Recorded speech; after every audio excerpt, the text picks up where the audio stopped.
Hello, ladies and gentlemen. It is Professor Hamamoto, and the date is November 23rd, 2025. The time 4 p.m. PDT. And the title of today's talk is in all caps because we're talking about an intelligence operation today. It's Operation Yeller Honey. Two of my favorite phenomena, yellers and honeys, right? All under one umbrella or in one bed, so to speak. Speaking of beds, there's going to be a lot of salacious material that's going to be revealed during the course of this next 60 to 80 minutes or so. I'll try to wrap it up within an hour or so. And the subtitle is more specifically The Seduction of Larry Summers. And some of you might know that Larry Summers just recently stepped down from his titular teaching response. And when I say titular, it's because mostly it says Chinese and Indian grad students are doing most of the work. He's just sort of there as a branding option. But even that is no more for Professor Larry Summers. He stepped down from his titular teaching duties at the esteemed institution of higher learning, Harvard University, where he, maybe even before that, but definitely got well acquainted with a yeller honey by the name of Ku Jin or Jin Ku. Say it's Professor Ku Jin, and her most recent affiliation, from what I read, is the world-renowned London School of Economics, or as we affectionately shorten it to, LSE, London School of. By the way, there's a famous rock star who should have retired about 30 or 40 years ago, who started out at the LSE following the footsteps of his banker father. His name is Mick Jagger. Yeah, he was into black music, rhythm and blues, and the blues. He had a great record collection, and the direction his career took after that. But more importantly, when we talk about the LSE, many of you out there are going to just quickly default to, oh yeah, isn't that where the Tavistock Institute took root? Oh yeah, LSE. That's the Fabian Socialist seedbed. You're right. You're right about that. And I believe that Professor Ku Jin is I don't know, fourth or fifth generation product of that particular cohort, Fabian Socialism. So we're going to go from the salacious sexual details of these characters, such as Larry Summers. And if he's too ugly for you, because as I've described it before, academia is Hollywood for ugly people. If he's too ugly for you, we'll go to someone even uglier than that. That's another Larry, another leisure suit Larry. And that would be Larry Ellison, the guy who's the titular head of Oracle. When I say titular, what I'm implying there is that he's just the figurehead.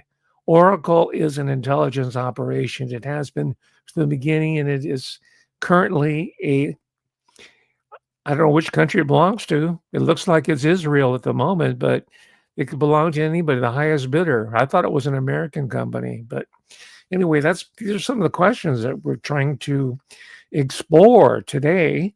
Not just today, but beyond this, because we are at war within our own national boundaries. We're at war with all these different conflicting national interests.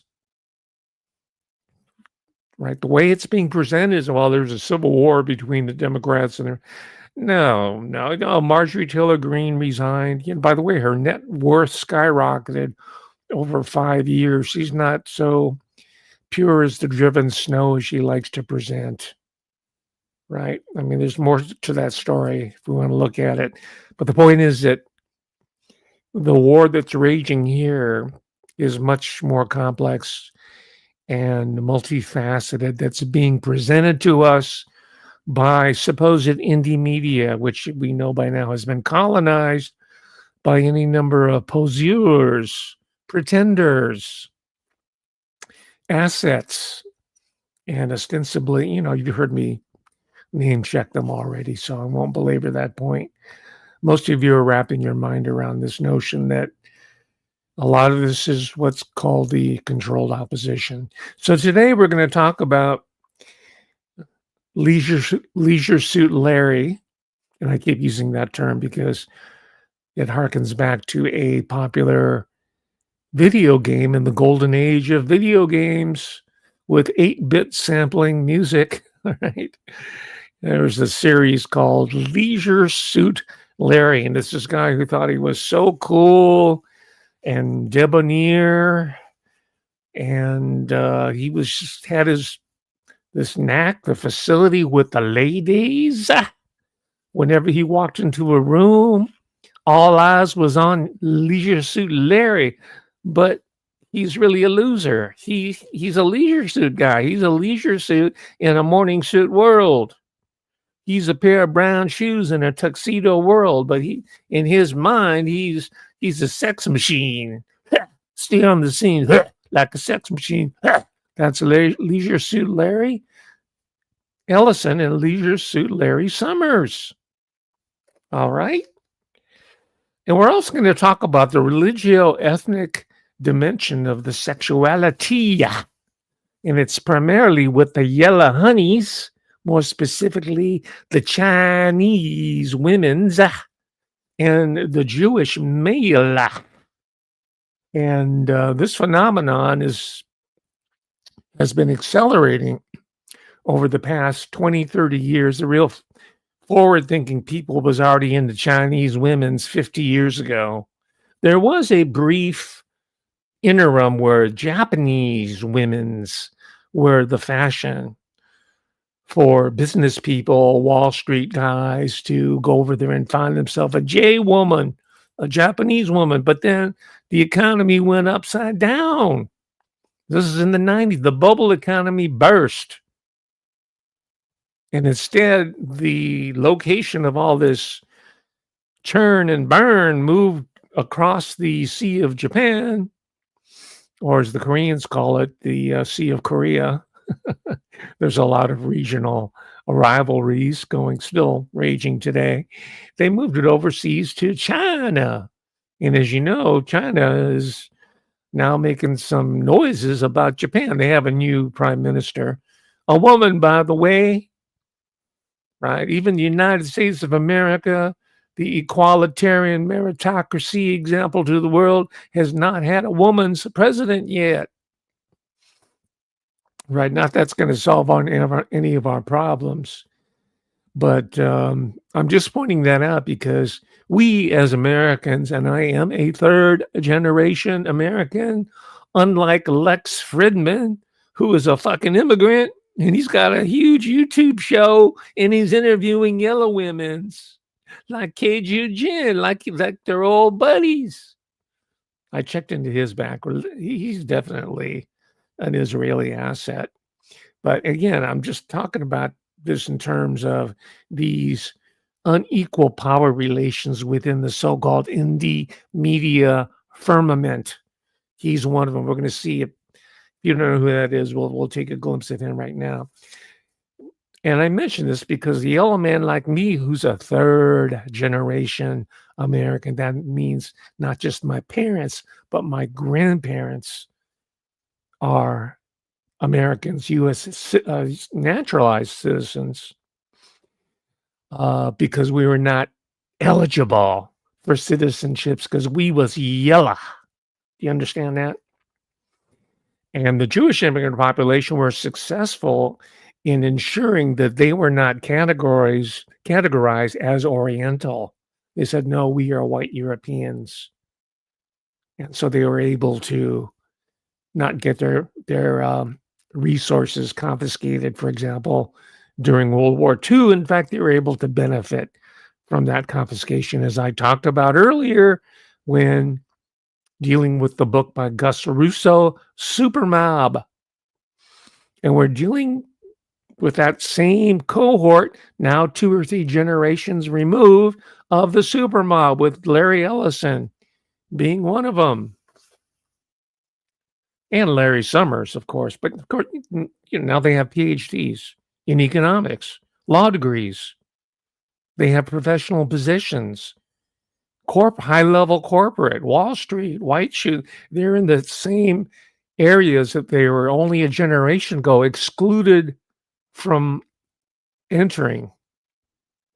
All right. That's why you had a golden age of mobsters like Meyer Lansky, who was reputed to be a financial genius, but he could not get into the world of the Goy, the white shoe world, the Ivy League, the WASP, as they're called, white Anglo-Saxon Protestants. So he had to turn his criminality to other means. And now that criminal network that was once on the outside is now on the inside, as Jesse Jackson would say. I'm on the outside. I want to get on the inside. Well, he did get in the inside. So did Jesse Jackson Jr., who turned out to be a crook, and he went cuckoo. Anyway, that's another story. So we're going to use as the focus of today's talk Professor Keiyu Jin. Look at her background. And of course, I'm going to be sharing with you today some anecdotes involving myself, because I'm part of the history, like it or not, ladies and gentlemen. 3 generations worth. Okay. Gavin McGinnis goes on InfoWars and talks like he's not an American. He's a foreigner. Right. And you have people on YouTube who are talking about my world, my culture, my society, my economic system, and they're not even Americans. But they have millions of subscribers because they're being pushed. Plus, they have the advantage of being Caucasoid, whereas I'm a Mongoloid. Right. By the way, while you're settling in, I'd like to tell you, subscribe to the Professor Hamamoto Shadow Band TubeView channel. I'm told I'm around 65,000. That's not bad for sort of a middling channel, but I've been at this for 5 years of high level quality original content. Most of what that's you who are watching, have gotten used to these glorified reaction videos, right? I won't give you any names, but they're just shows about other people. Oh, Candace Owens said so and so. Oh, blah blah blah said blah blah blah, and then there's a show about that show. That's not what I do, ladies and gentlemen. So subscribe now, and you're going to get some original, off the cuff. In addition to well-informed, I mean, I can play about 100 Beatles tunes by heart. I learned them, I internalized them, and the lyrics too. All right. The lyrics, the chords, and my own, sort of arrangements, I guess you could call them. Not like the Beatles. I didn't have George Martin helping me out, right? But I know this inside out, and I'm going to share the stage with my friend and colleague, Matt Williamson. And he hosts the brilliant show called Pop Goes the 60s. I note that he already has done a introductory review of the latest installment of the anthology. This is number 4, volume 4, The Beatles, which I received Friday, the day it dropped. Thank you, my Patreons, who allow me to advance order material like this so I can get it fresh off the printing press, so to speak.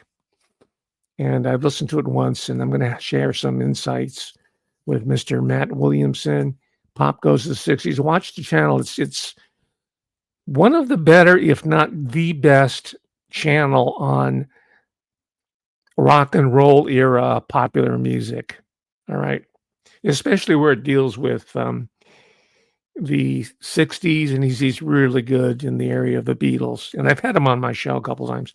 So that's going to be interesting. You want to subscribe because you want to get the notification. And I'll also be reviewing this book. It's called The Woman in Me. It's by your favorite Britney Spears, right? It's not all heavy doom and gloom and serial killers on this channel, although there's some very, very dark elements even in this book, which I'll talk about. Right. I'm not going to just talk about what she had for breakfast and what her favorite fashions are. I mean, that's interesting. And you can find that on the gossip YouTube channels. I'm just interested in the whole pop music setup that enslaved her. And I don't use that term lightly. So anyway, this is just some preview of coming attractions. I'll have a lot more. And I also want to thank again my Patreon supporters for allowing me to buy this book. It's called The New China Playbook. It's by guess who? Professor K.U. Jin. And truthfully, I didn't know that this book even existed, despite the fact that the New York Times gave it this book a glowing review. And that means they're all in on the plan. New York Times, the book reviews, the networks, they got their asset, Lex Frieden in on it, or whoever else is on there. They won't be on any of those. I call them bro shows, the ones that are led by the retooled comedians, where they sit around and go, dude. I call them dude shows. Dude, male testosterone. Yeah, Joe Rogan is sort of the archetype for the dude. Hey, dude. And there's so many of these dudes around, bros on YouTube. But that's what people want to watch, especially young men who don't really have any testosterone of their own. They could if they wanted to. If they wanted to go out and partake of it, like Larry Ellison. Larry Ellison, in prepping for this talk, I didn't realize, but he's been married 6 times. Man, he is a modern day pasha, and he lives like a shogun out in Woodside, California, which is one of the highest, grossing net worth, let's say, neighborhoods, zip codes in the United States of America. That's where all them tech moguls or shoguns, like he's a daimyo. These are all feudal lords of Japan, which he idolizes, by the way. Larry Shogun Ellis has his house Japanese style. He even brought in some traditional carpenters to put his home together, and he's got all the armor that was bought for pennies on the dollar after World War II. By the way, some of the best sword collection I ever seen were places like Mexico City, London. They're better than the ones that you will find in Tokyo or Japan, because they had to sell a lot of that stuff after World War II just to survive. So that's Larry Ellison, right? The old empire, the new empire gets to buy the fire sale of the old empire.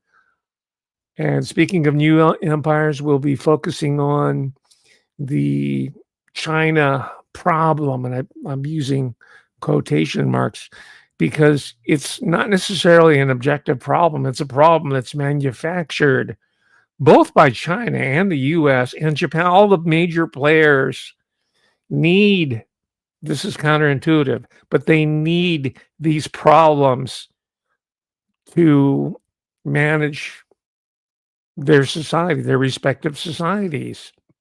Right? That's not news to you, but I'll explain how that's done, at least at the level of a K.U. Jin.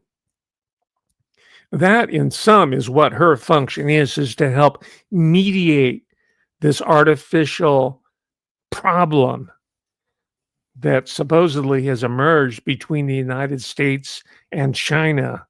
I mean, we can add other countries to that mix, like Japan currently, and Israel, and because Israel has a problem with China, China has a problem with Israel, Japan has a problem with Israel because Japan is dependent upon oil importation, mostly from the Arab world.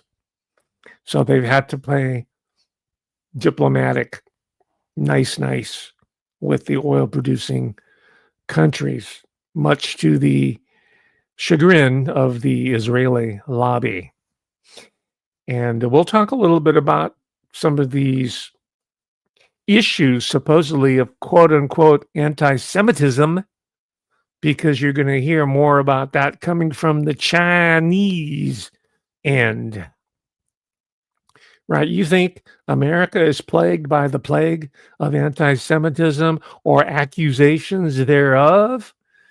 Do you think Laura Loomer is a one off? No, it is a global psyop that's in play here.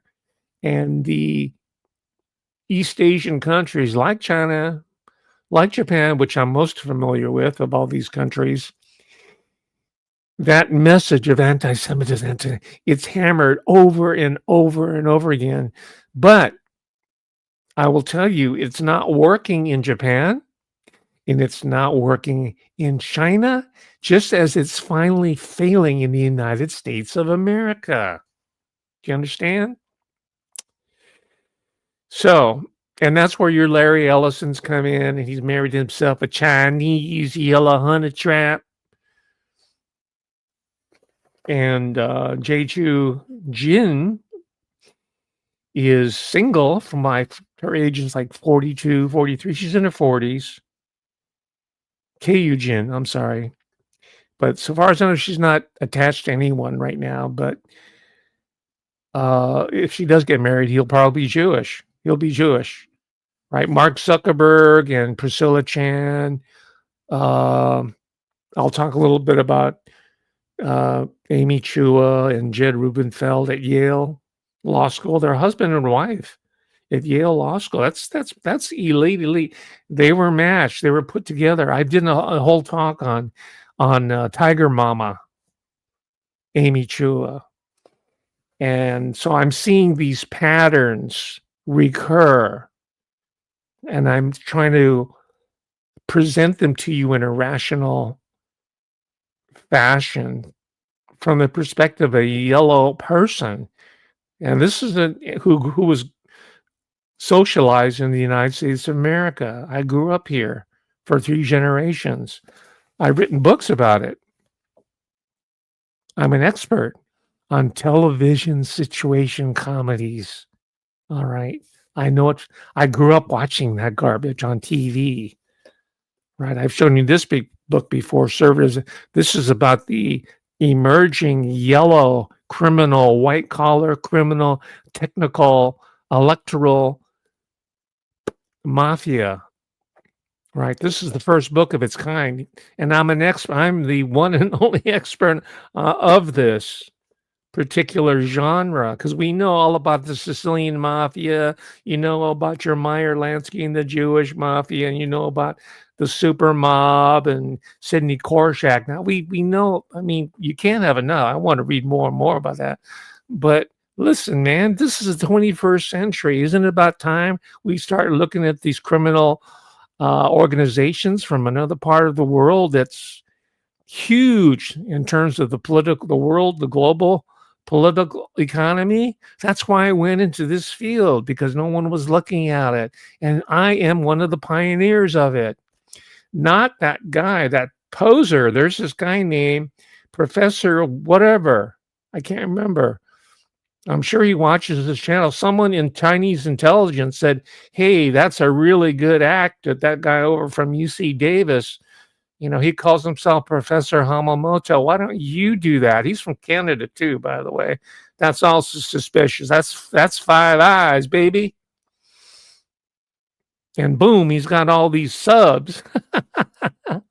He's like the yellow Candace Owens, come out of nowhere.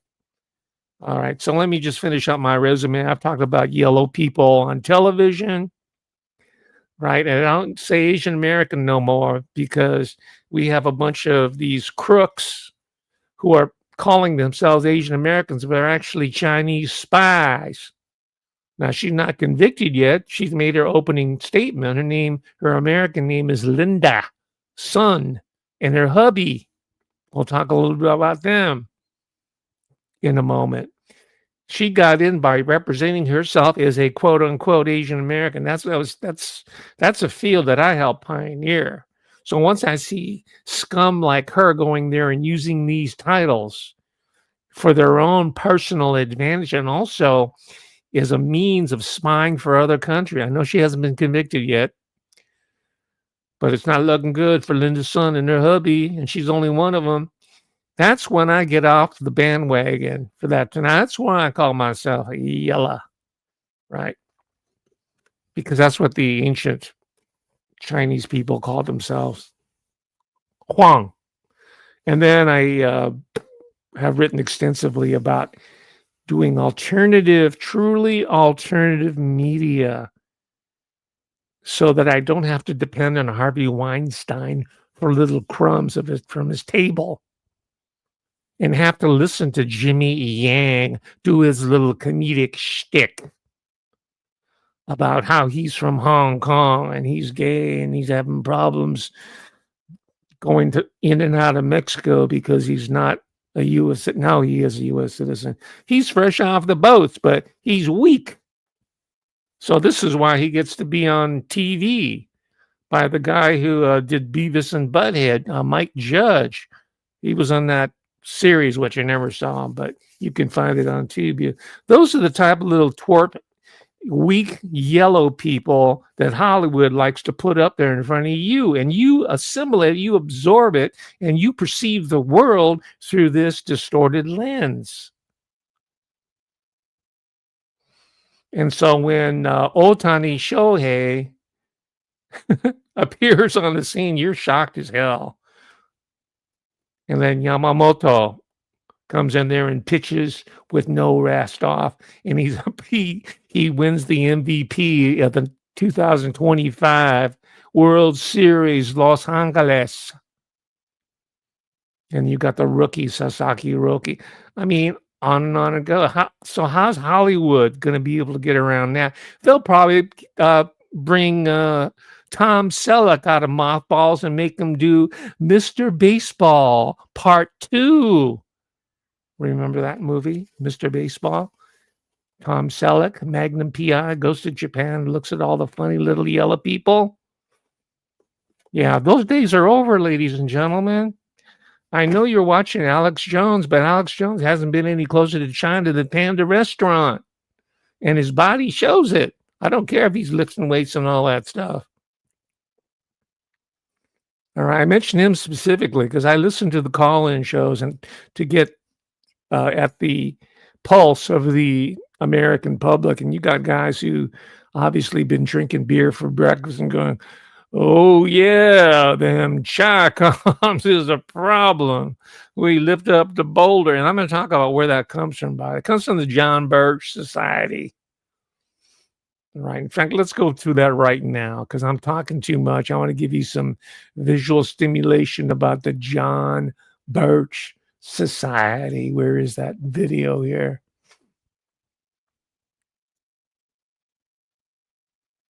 Oh, here we go. I'll give you a brief overview. There's this mythology built around this guy who was OSS, John Birch. And OSS, was the predecessor to CIA. And I think he comes from a missionary family, so he knew the culture and language of China. They recruit spies, by the way, from the Mormon church because of oftentimes they grew up in missionary situations like that. It's not just Mormons. It could be Baptist, could be Roman Catholic are really good at that too. So anyway, he got arrested and he was killed, tortured, all kinds of accounts are out there, but he is considered to be a martyr amongst the paleo right wing.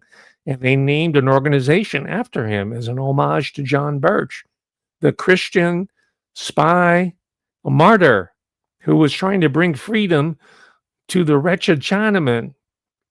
Right. This is around the time of the lead up of what we call the World War II. Japan calls it the Greater East Asian War, right? And the most of the accounts that we learned in school are partly right. Most of it's wrong. But one of the orthodoxies we were studying in elementary school was, I grew up in Orange County to a large degree. And Orange County was synonymous with the John Birch Society back then. So it's part of my political socialization that I had to unlearn. But Alex Jones tells me, that's why I bring his name up, that he grew up in a John Bircher family. All his uncles, his aunts, they were indoctrinated in this mythology. That's why he still has a boner for the Chi-Coms all the time. He's not wrong, but he's not right. He's giving you a distorted picture, and I'm trying to present a corrective to these cliches.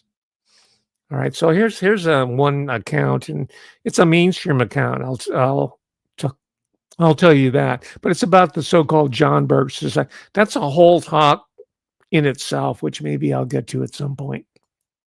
Far-right group started in the late 1950s called the John Birch Society says it's aimed at bringing about less government and more responsibility, also aimed at restoring the republic. And that's according to the vision of the founding fathers. Now, our next guest argues the ideals of the Birch Society have influenced today's Republican Party and the rise of former President Donald Trump. Historian and professor at George Washington University, Matthew Dallek, is the author of the new book, Birchers, How the John Birch Society Radicalized the American Right. Matthew, thank you so much for being with us tonight. We appreciate your time. And look, you write that the Birch Society has gained and lost influence over time, but that in the past, the GOP sort of catered to their agenda, but hoped to kind of contain them to the fringe. So tell me, in your opinion, what beliefs do you consider to be so fringe here? And then why do you think the Republican establishment has entertained those ideas?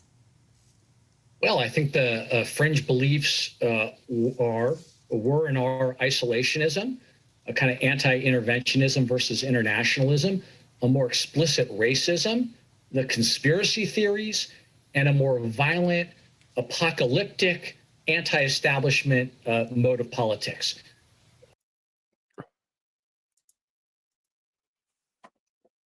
Well, that's it in a nutshell.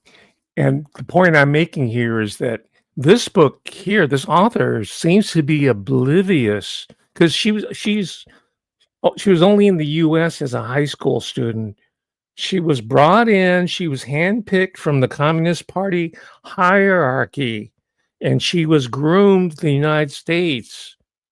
She went to the elite Horace Mann elementary school through educators, handpicked educators, in order to bridge the gap between popular perceptions created by organizations like the John Birch Society, much of which I agree with, by the way. I would recommend the recent or past writings of a guy named William Jasper. He is formerly affiliated with the John Birch Society. There's a lot of the principles that I'm completely on board with, so far as the John Birch Society is concerned. Where I get off the boat is that they are explicitly anti-Yeller, especially Chinese, because their guy, John Birch, was tortured by the Chinamen. But this woman here, Ku Jin, doesn't know the whole history going back to the early 19th century of John Chinaman in America. She only got the version of America courtesy of her elite circle that brought her in. There's a guy, I think his name was Koppel, maybe. They were all Jews, they were all Jewish professionals, intellectuals, because they knew where the American economy was being offshored to. And they knew they had to bring in people like Ku Jin to mediate the transformation of the United States, China, and the global economy to fit in to the specification that you know quite well as the WEF, Klaus Schwab. She's a creature of that whole milieu. Ku Jin. And you notice the subtitle, is beyond socialism and capitalism. So the question that comes to mind is, if it's beyond capitalism, if it's beyond social, well, what does it lead to? And it's up for you and me to infer what direction it's heading towards. It's heading towards WEF. It's heading towards global, technocratic, centralized globalism is the shorthand for that term, right? That's the part that's the secret sauce. That's the soyu that's left off of the Nanjing duck. That's what Professor Hamamoto is providing for you here. And this is what you should understand.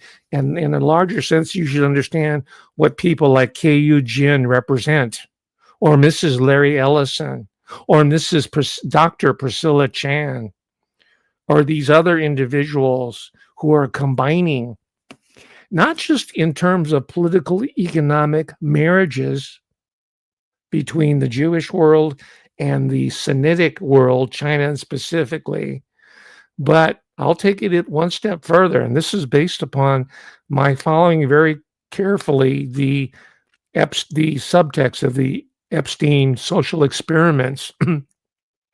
And there's a breeding program going on right now, and it has to do with human longevity, life extension, reverse aging, which China is pioneering right now. This is what Epstein was doing at Zorro Ranch in New Mexico. By the way, I found out something interesting about Noam Chomsky. He was one of my intellectual heroes. Right. He grew up in a Jewish anarchist family. Most of you know he was at MIT for almost all of his career, because recently he went to University of Arizona or Arizona State, one of the two, with his wife, his second wife. And I learned this because he's in the Epstein file. He was tight with Jeffrey Epstein. Professor Noam Chomsky, who I respected so much as a humanitarian, as a leftist, anarchist, communist, intellectual hero. He was a hero of the left because he was one of the few people in the intelligentsia, in academia, who stood against the war machine during the height of Vietnam. That's Professor Noam Chomsky. That's how I know. He was also a critic of corporate media. And here he is gallivanting with Jeffrey Epstein and moving in that area. And someone said, well, he got tired of all them cold winters in Cambridge, Boston, and he wanted to get some desert air. But no. That whole area is the new Jewish homeland in America. I'm kind of projecting here. I think this is what was being the groundwork was being laid for that, just in case Gaza gets a little bit too hot, not just politically, but also radioactively. There's always the southwestern parts of the United States. And by the way, the Jewish homeland has had different types of plans. They were even trying to relocate a large part of the population in Japan or Japan-occupied territories, called Operation Hugu or Fugu. Right, that's the blowfish that you can find in southwestern Japan. I've been to the town, by the way, that is nationally, probably internationally known for the harvesting of fugu. And even the telephone booths and the architecture has sort of like kitsch fugu type shapes and forms. And I got some souvenirs of baby fugu, and I brought them back. And they're the ones that blow up. You touch them, you can't eat them because so it's a great metaphor for self-protection. But there was an Operation Fugu. And there's I don't know what the one in the Southwest is called, but it's in formation. Anyway, that's another talk altogether. Okay. So let's return to K.U. Jin. And I want to put her in the context of other yellow honey traps historically, because I've studied them. Where's my book? Where is it? I guess I didn't bring it with me. I had a book that I did a while ago on Asian American media, and the article was called "The Joy Fuck Club." Remember that book by Amy Tan? She was also a sort of a construct. Right? She was someone that the white shoe world of publishing said, well, you know what? There's not very many Asian American people who are out there we can promote. So let's pick Amy Tan, and we'll help her along with the Joy Luck Club. So I could see what's going on. So I did a spoof on it. I trolled it, called the Joy Fuck Club, and it was all about creating a whole yellow media empire based upon porno. All right. These days I would do it, but add gambling to the mix there. Right. That's the two pillars, the two vice pillars. And this is a super mob. I'm just imitating the strategy of super mob. Anyway, historically, I found out that there's this family that go back to the American Civil War called the Sung. And his American name was Charlie. He converted to Christianity, or was converted to Christianity. And he was taken in by some retired Confederate general. This is shortly after the American Civil War. So these guys were mustered out and looking to rebuild their wealth. And here comes this Chinese guy who's ambitious. He's like a sponge intellect. She's like the predecessor of Professor J.U. Jin. She's just a representative of a long line of people who've come to America from the quote unquote celestial kingdom, as they say in the cliched literature of Pearl S. Buck ... which is still, or it's called Orientalism, right? In 2021, right? You can't have yellow people. You have Scarlett Johansson playing the yellow people. Even the Mighty Morphin Rangers, which were created in Japan, was bought by an Israeli operative, and all the Mighty Morphins, they were no longer yellow. On and on. I was like, I've written about it. I'm tired of talking about it. I'm tired of looking at Jimmy O. Yang talking about being a yellow person in America. We have a long history here. And for J.U. Jin, who just comes straight from China as a high schooler, she was shocked at the level of ignorance amongst even sophisticated Americans that she was forced to rub shoulders with. They'd ask her the cliched questions about Tiananmen Square, about the Tibetans, the Uyghurs, on and on and on. And these are not unimportant issues, but that is all they heard from ABC News and George Stephanopoulos. And from even the left wing, the leftist so-called indie media are just as bad. So she wrote this book to address this question, but as I'm expressing it here, she doesn't really fully even understand the enormity of the project that she has undertaken. Anyway, we'll get more into that. Let's see who this is. Let's take a look at the beautiful, the lovely, the intelligent Professor K.U. Jin. She was born with a silver chopsticks in her mouth, and she's going to ride that pony until it drops over dead.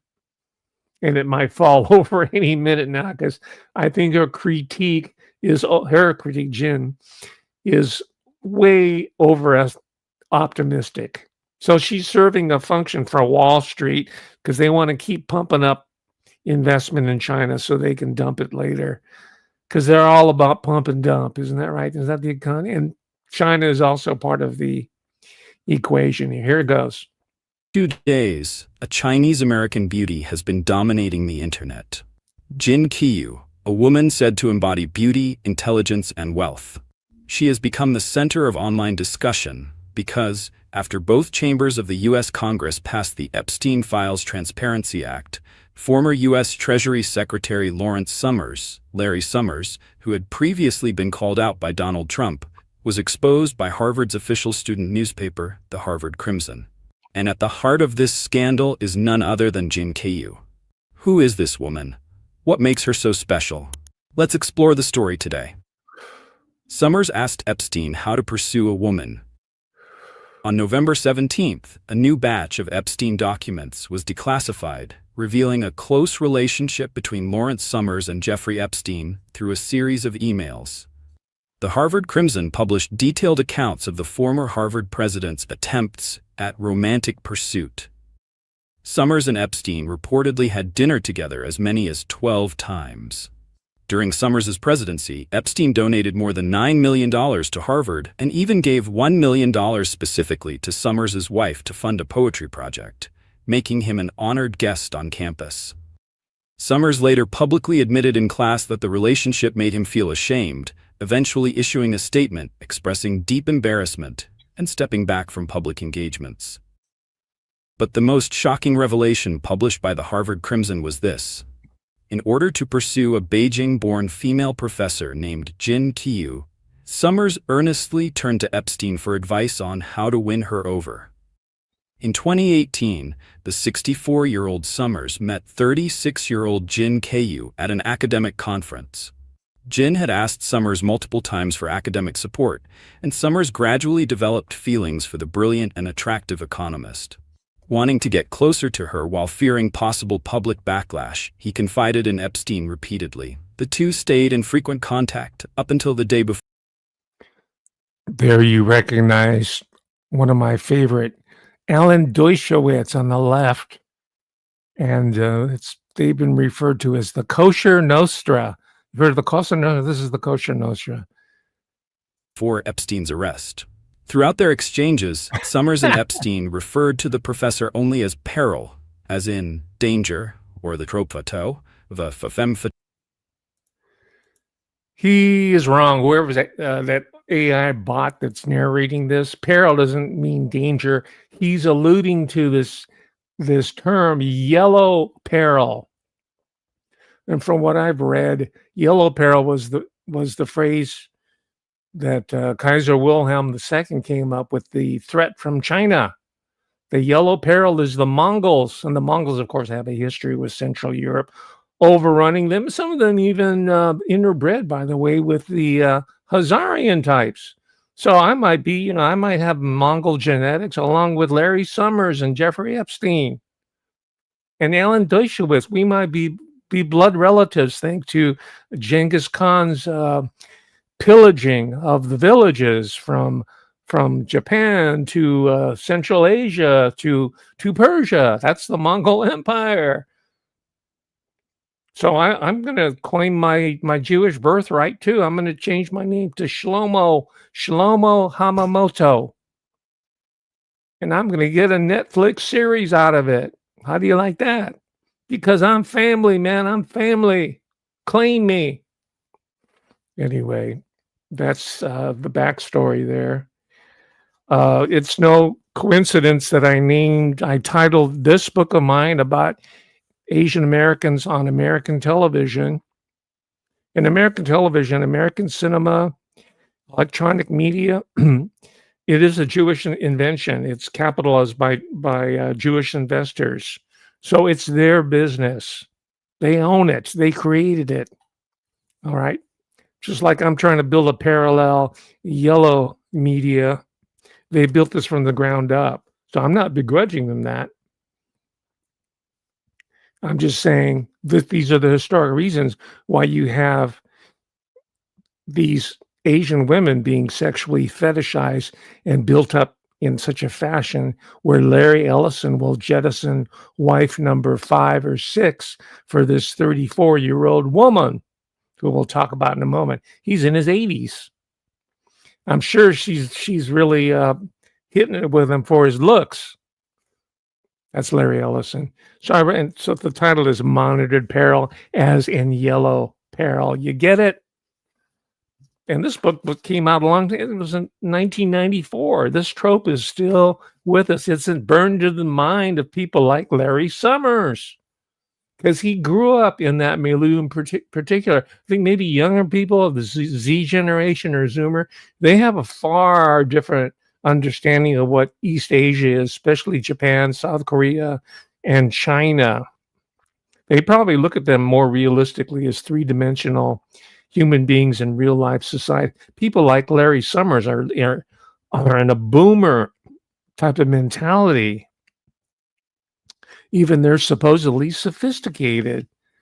They're asking them these lame questions about Chinese on the railroad. Oh, yeah, we know all about your history. We know you were in the concentration. No, that's the wrong group. That was the Japanese people. Oh, it doesn't matter. You're all the same anyway. So, I understand the problems that she's facing. They're far from unique to her. More importantly, is that Keiyu Jin represents this state socialist on the way to globalist model that I think many of us here watching will reject out of hand. And it's going to be a technocratic run system, AI, robotics, all that automated, with little or no room at all for human beings. Speaking of which, by the way, in prepping for this talk, I'm finding that the population of China has been way, way overrepresented by at least 100 million people. It's still over a million, or a billion rather. But anyway, I can talk a little bit more about that later. And this is something that Professor Jin doesn't talk about. The dynamism of China is no longer its workforce. Maybe a lot of the population, I'll try to say it without having this channel removed. I think a lot of them disappeared after the Wuhan situation. There's not been a full accounting of that yet, right? And I suspect that a lot of that was intentional, not on the part of the U.S. and on the behalf of, or on the part of Ralph Baric or Dr. Anthony Fauci, but maybe within leadership itself. Right? These are all questions that are left hanging here. The Chinese population is far smaller, not by, some people say is by a factor of 1/2. I won't go that far, but at least 100 million. Okay, anyway, that's something we can address later, perhaps. Let's return to the Fabianism of Professor Jin, because remember, her first post-doctoral academic tenure track, I think she became an associate professor. That means tenure. They don't have professors there, by the way. They're lecturers, or it's a different ranking system than the U.S., but it's equivalent to having a tenured position. This is at the LSE, London School of Economics, and she's fairly young. She's a whiz kid all the way.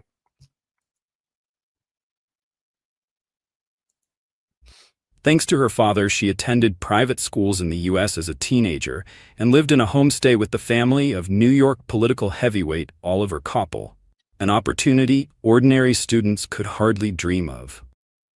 She has said that she was involved in frontline American political campaigning as a teenager, handing out flyers and helping mobilize votes. Her exposure and network far exceeded those of her peers.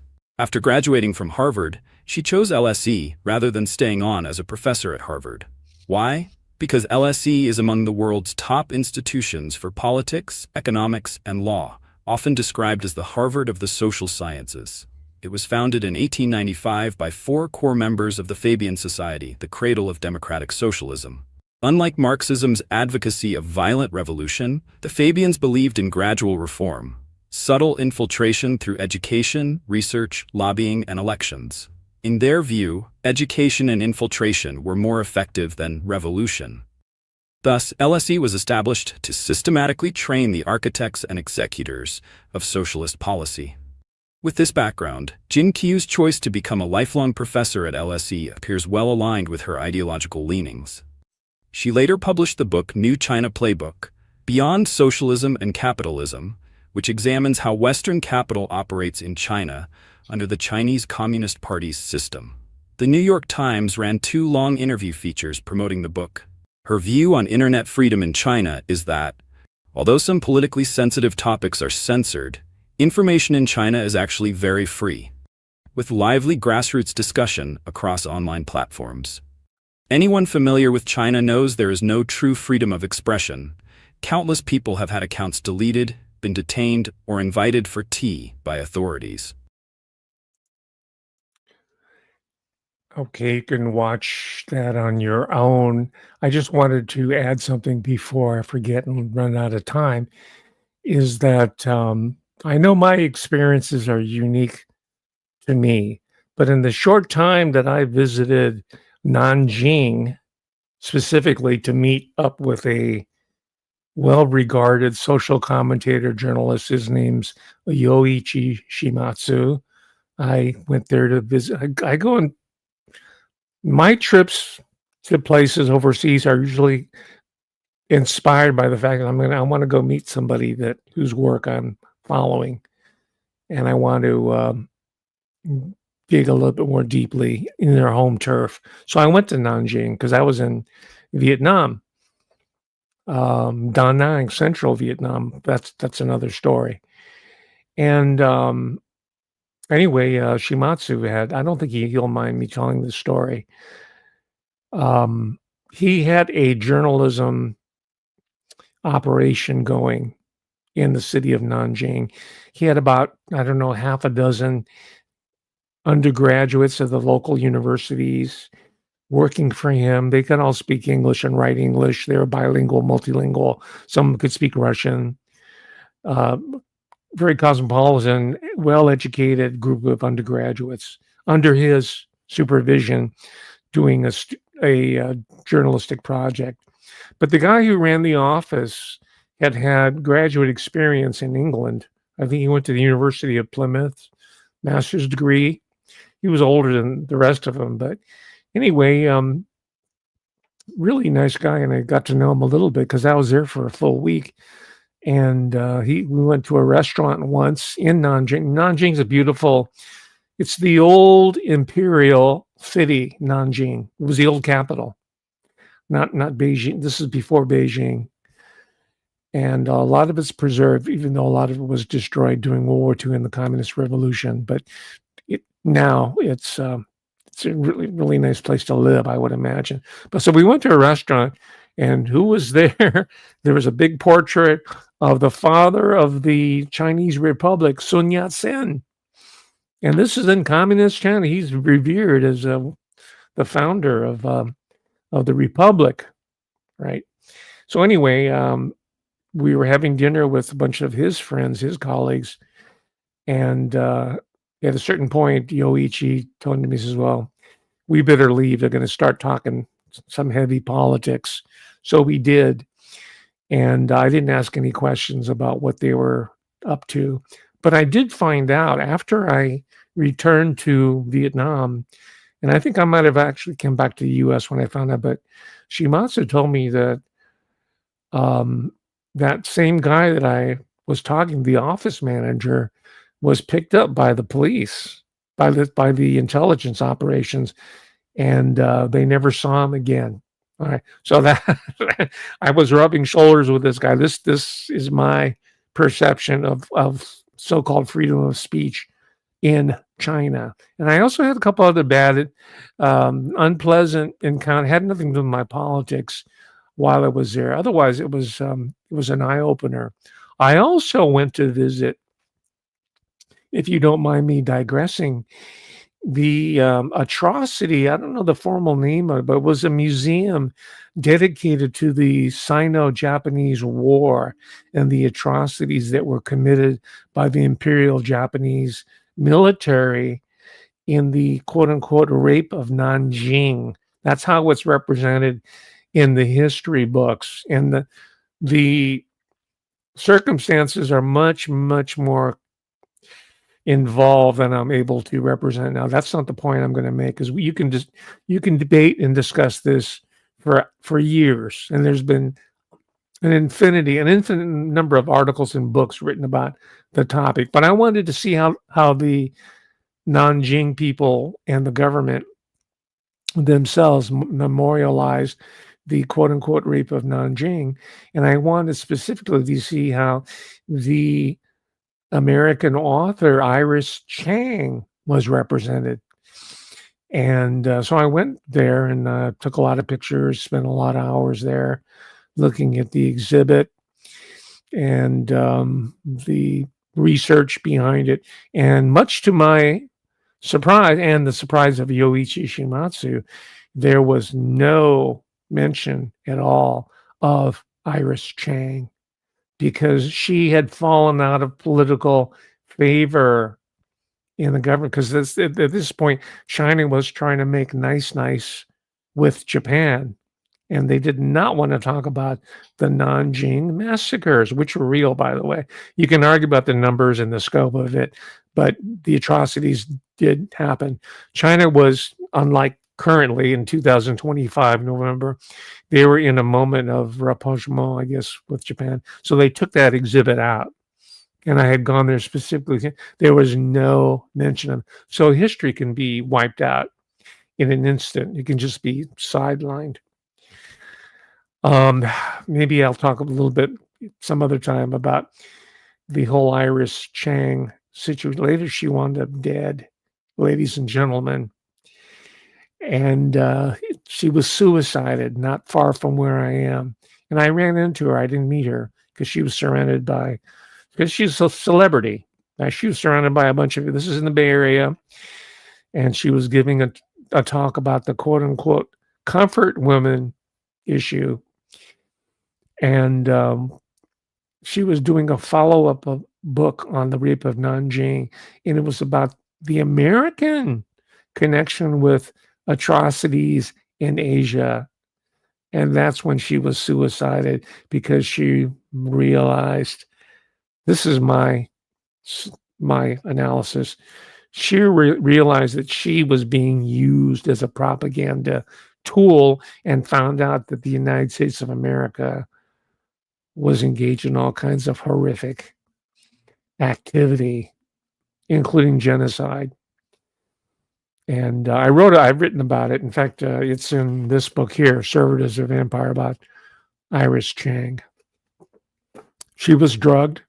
She was put on hallucinogens. She was checked into the Stanford University psychiatric specialist, and she wound up blowing her brains out, or at least that's how it was reported out here in Silicon Valley, Los Gatos, I think it is. Anyway, these are just some of the the intriguing events of Professor Hamamoto's life that he has encountered in doing this research. Do you understand? That's why I'm not part of the bro programming network, right? This is why this channel is shadow banned, because it's about reality. It's about experiences that are grounded in actually existing political intrigue as represented by myself. All right, this is my career I'm talking about. Anyway, enough about me. In doing my research for this book, I looked very closely at the Sung family. Most of you will not know who they are, but they're really the architects of modern Taiwan. The Sung family are at the heart of the historical tensions between China and its military and Japan right now. At this very moment, this discussion of the reunification, some call, if you're Chinese, you'll call it reunification, of the two Chinas, Taiwan and mainland, and Hong Kong's already part of it now. It reverted from British rule to China back in 1997, and they want Taiwan. And Taiwan is where the Republic of China went to. I'm not going to go through the whole history. After the Chinese Revolution, or during the Chinese Revolution, and I've been there. I've spent some time in Taipei. And I support the sovereignty of the Taiwanese people, because China didn't exist when the Republic of China. The Republic of China existed before the People's Republic of China. You want to look at it chronologically. The argument is more convoluted than that, right?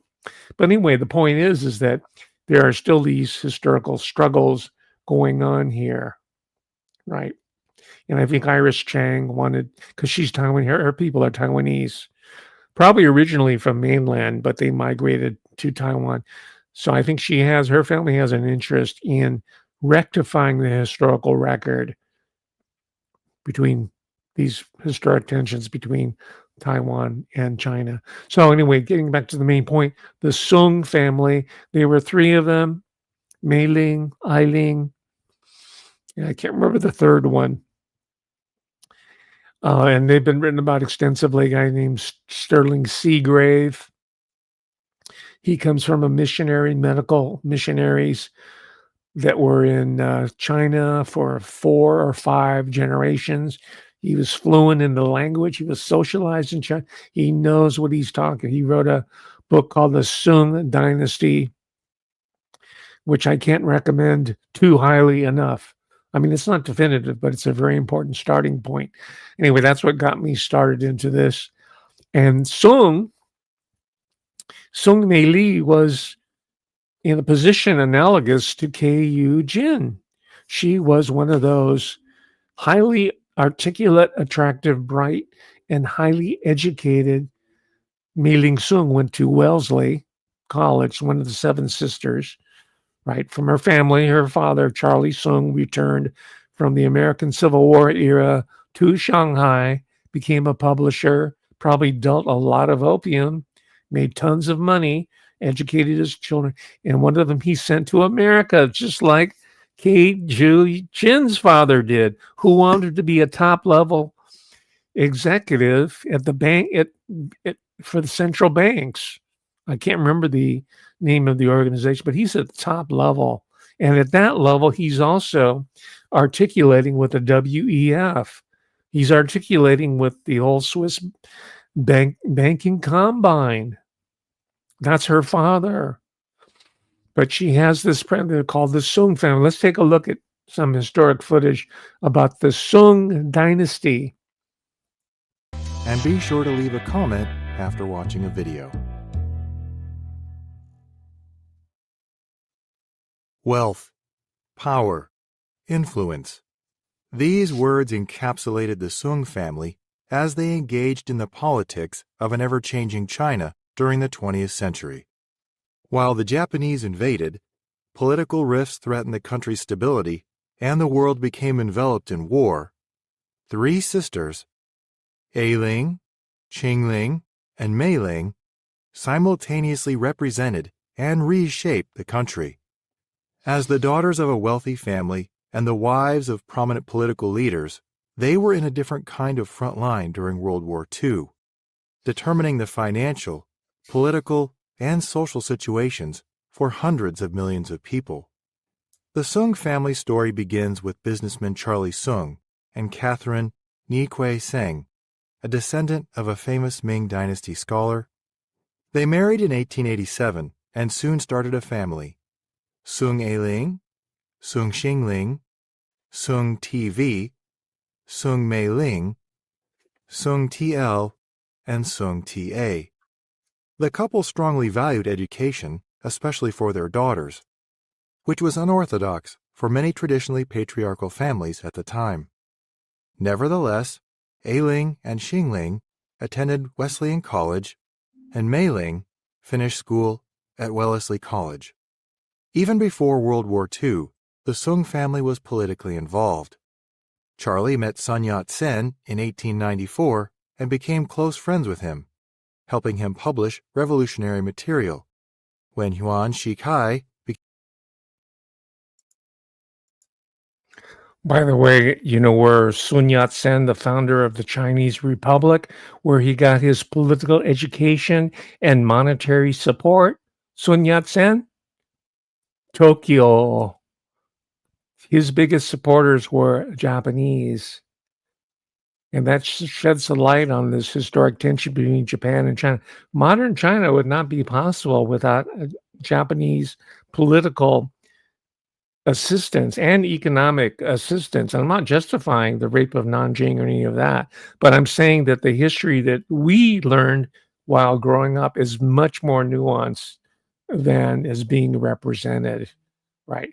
And I think Iris Chang realized that as well, and that's why she was suicided, especially when her research, because she wasn't a scholar, she was a journalist who was trying to hustle, new contracts, notoriety, being written up by the New York Times magazine or the newspaper, being a Charlie Rose guest, right?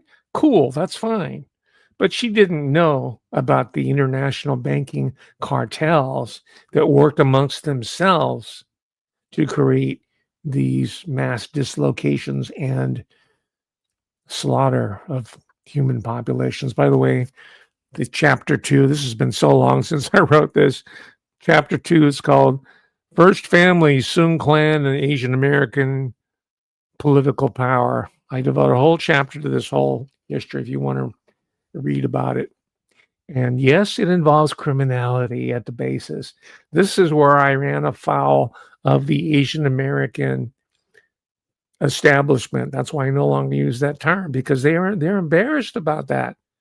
They're embarrassed about the fact that they were, into whoring, drinking, gambling, murder, extortion, blackmail, kidnapping, you name it. They've been involved, even the Sung family, especially the Sung family.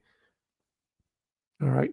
And here's one before we move on. One, I think it's colorized clip of Madame Chiang Kai-shek. By the way, she lived to 105 years old. She died in New York City. This is Madame Jing Jishi or Madame Chiang Kai-shek, 105.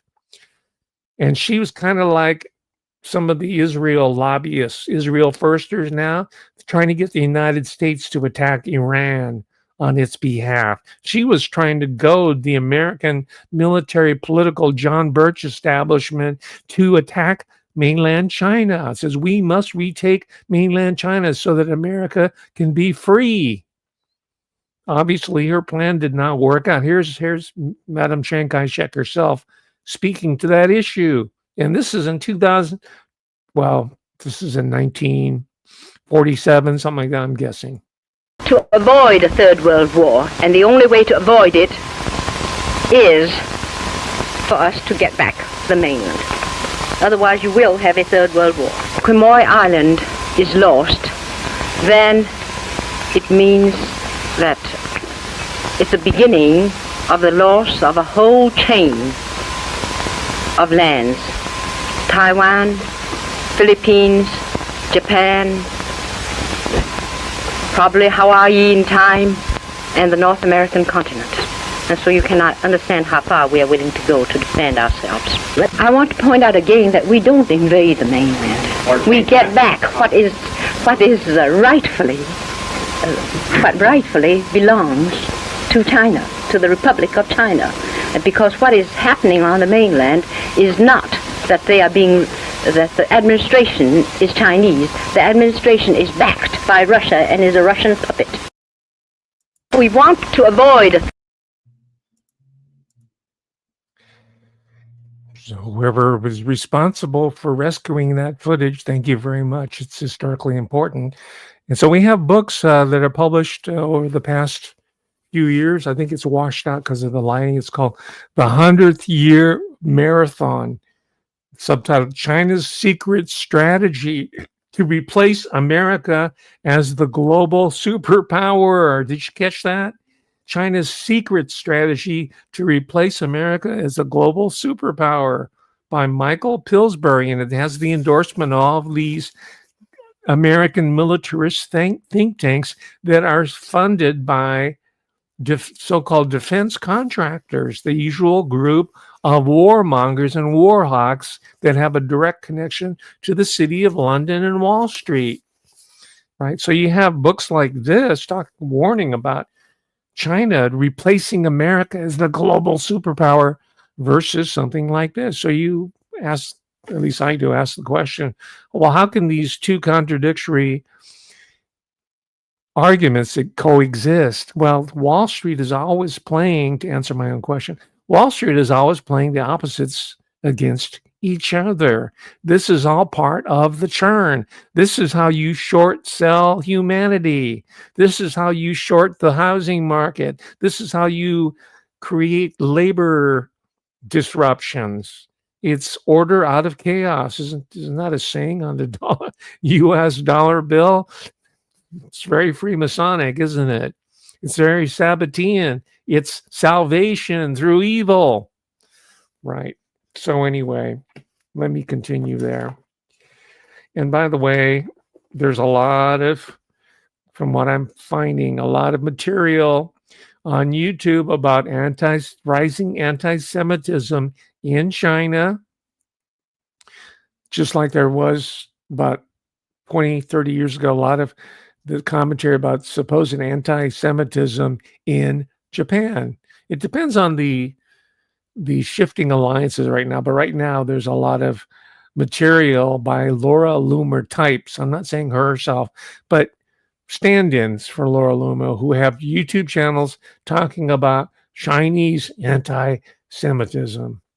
And the reason for that historically is that the Chinese leadership has a memory of Baghdadi, primarily Baghdadi Jews who settled in Shanghai, who were the dynastic overlords of the opium trade on the behalf of the British Empire that resulted in the century of humiliation. Right? Wasn't British per se. These were Baghdadi Jews within the British Empire. Their name is the Sassoon family and the Kaduris.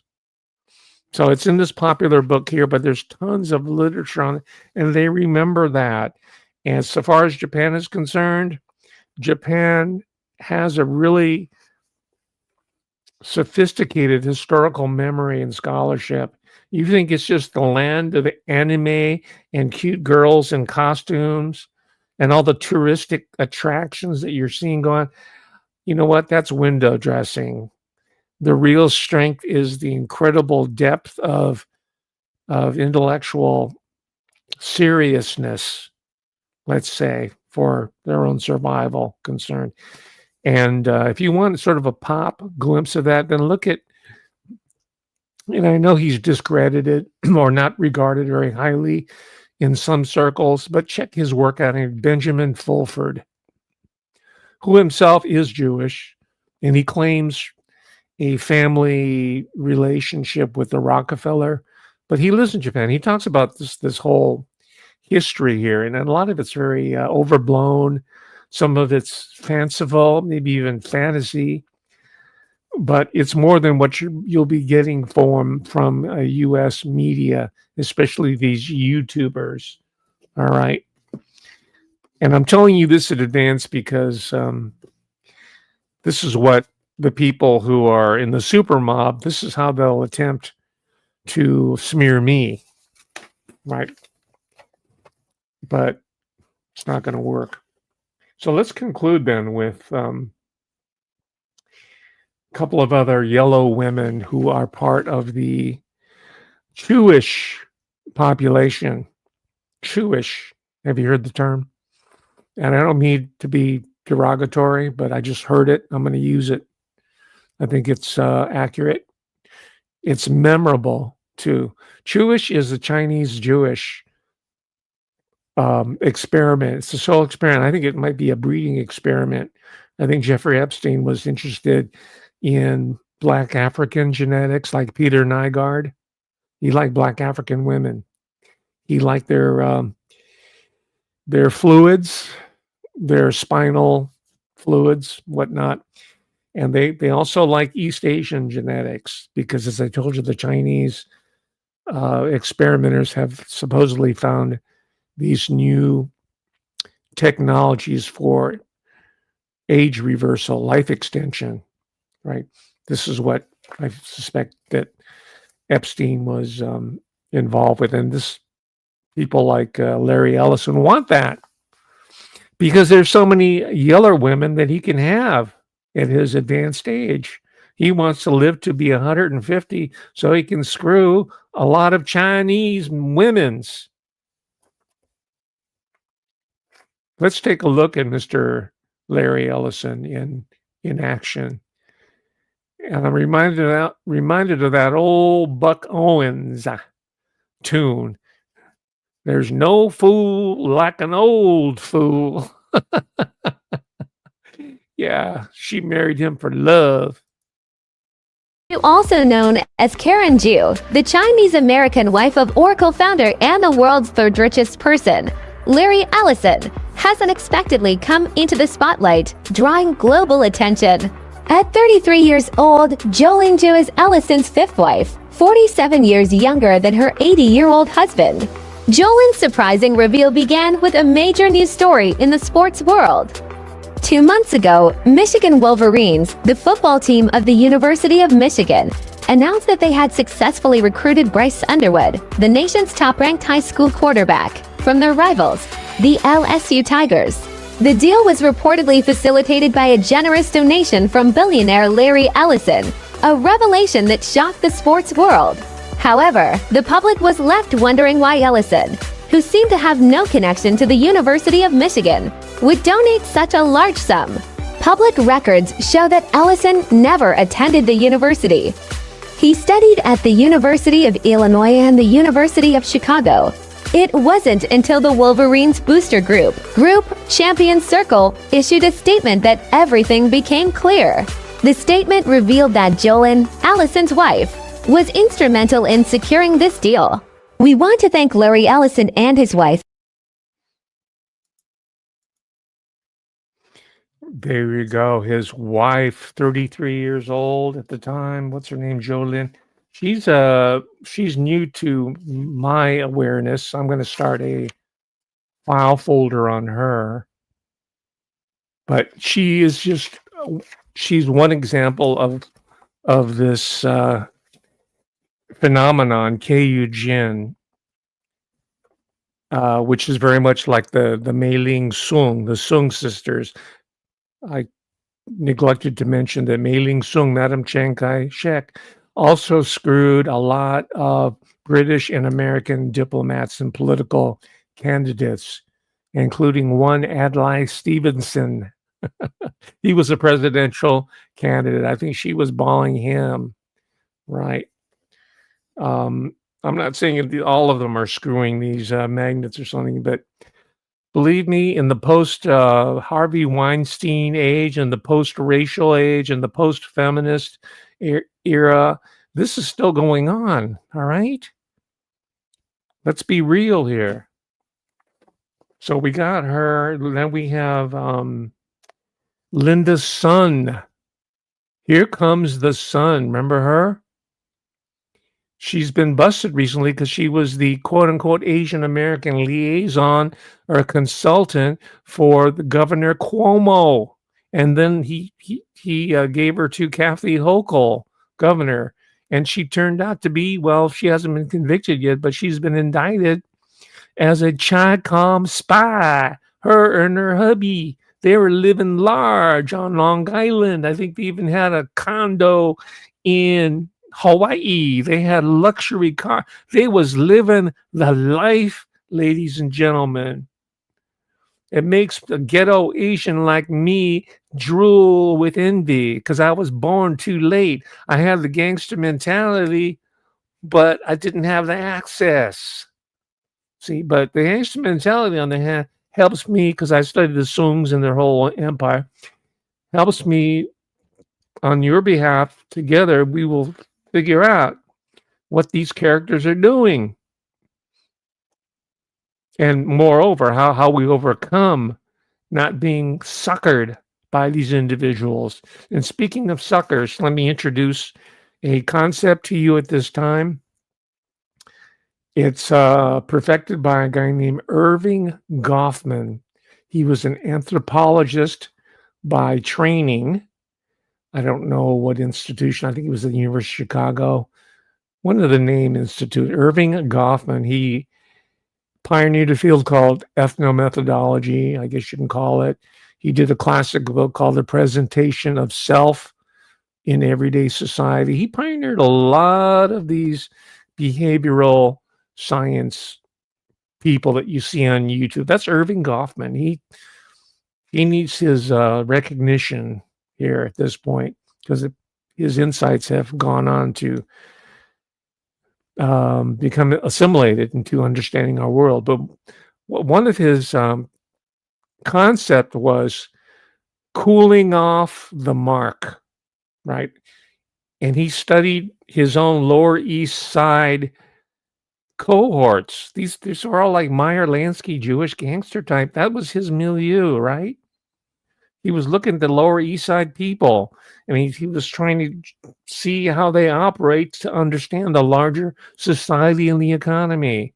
And he applied those insights into developing anthropological, sociological observations. Brilliant material. Irving Goffman, Goffman. He is a mensch of social science. But the point is that cooling off the mark means once you get a mark is a sucker, someone who's been identified or marked with a scam, right? China and India are the current scam capitals of the world right now, with their telephones and their call centers, all that. But there's a project or a deal, and they identify some guy who has money. He's known as the mark. Right, so they go in there and they swindle him. It could be in a gambling, a crooked poker game. It could be a Wall Street deal. It could be a loan. Whatever the deal is, it's a scam. But the mark has to be cooled when he's been taken for a ride. When he's been swindled, there's another person that comes in to cool him down. It's called cooling down or cooling off the mark. So it makes him feel like he wasn't swindled. It was a legitimate bad business decision, or it's just he had a stroke of bad luck at the poker table, even though the game was rigged, right? And then they'll send a woman there sometime. That's all part of cooling off the mark, right?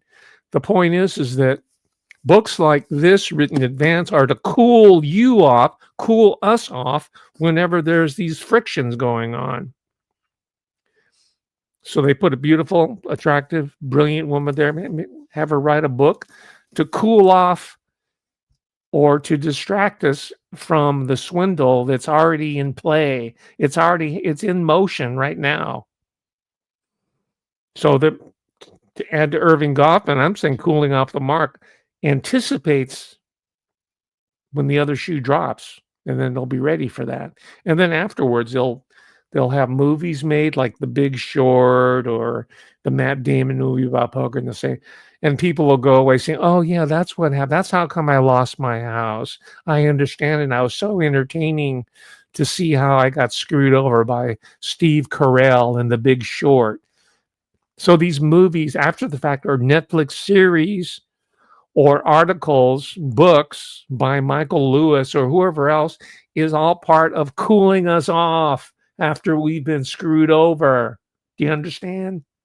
And I'm telling you this here and now so that we don't get to that point where we're being cooled off and being jacked over a second time. All right. Thank you, Professor Irving Goffman, for bequeathing us this really valuable information about your criminal underworld. Thank you very much. We're going to learn from this. And we're not going to be fooled by this type of Viking press, Penguin press, pre-propaganda. We're not going to let it happen. Ladies and gentlemen, I'm running out of time. It's like 90 minutes. I was going to try to wrap this up quickly. I didn't even get to talk to you about Mariana Liu.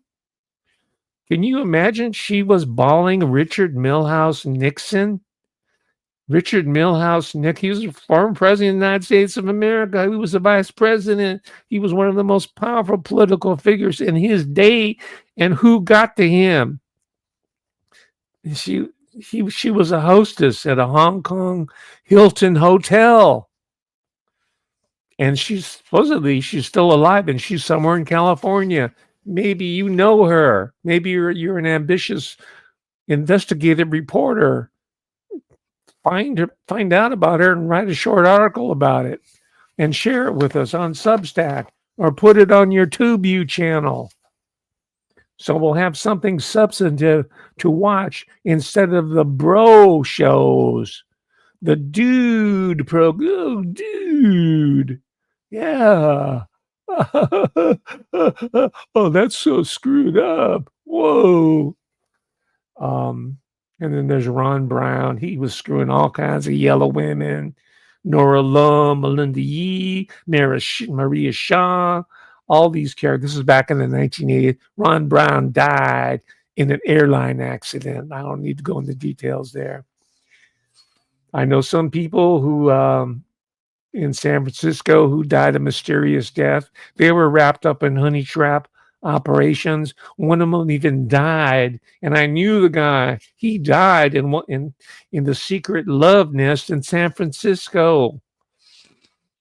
He invited me to be in one of his movies. I was in a documentary film directed by this guy. He was the former district public defender of the city and county of San Francisco, and he died, man, because he was an enemy of Kamala Harris.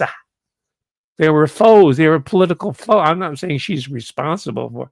Anyway, I'm just telling you, this is the world that I operate. Before that, Ed Lee got kicked out. He was a mayor of San Francisco for a short time. I told you about Irish Chang. Harvard, Xi Jinping, the current prime minister, the president of China. His daughter went to Harvard. Harvard is a capstone institution for the red princes and princesses of the nomenclatura, the leadership of the Communist Party in China. That's the progress there. So ghetto yellows like me get nothing because I can't offer anything to Larry Summers, not even a blowjob. You know, I can't do it. Larry Ellison, how he's so rich, I might do it. You know, if he named the right price, I might, go down on Larry Ellis and say, man, that's what you mean by Oracle? Yeah, Larry, let's do it. I'm going to move in as your houseboy to Woodside, California, and live like your shogun lawn keeper, your gardener, your Japanese gardener, Larry Ellison. Anyway, I think there's more and more. I have a whole list of them. I think I've made my point. Maybe some of you don't understand what the point is. I'm just trying to avoid us being chumped again. Right. So I'll see you next week. Hopefully we'll have Mr. Matt Williamson on and we're going to chop it up so far as the Beatles are concerned. And we're going to sit around and make fun of all the people saying that, yeah, they come out of town. This is the bro shows, the dude shows. Yeah, dude, did you know that they were the Beatles came out of Tavistock? Yeah, dude, I read that I saw it on a YouTube show. So in order to do that, subscribe. Thanks once again for my supporters on Patreon. I'll see you next Sunday, God willing. And I hope the economy holds out. Peace. Bye.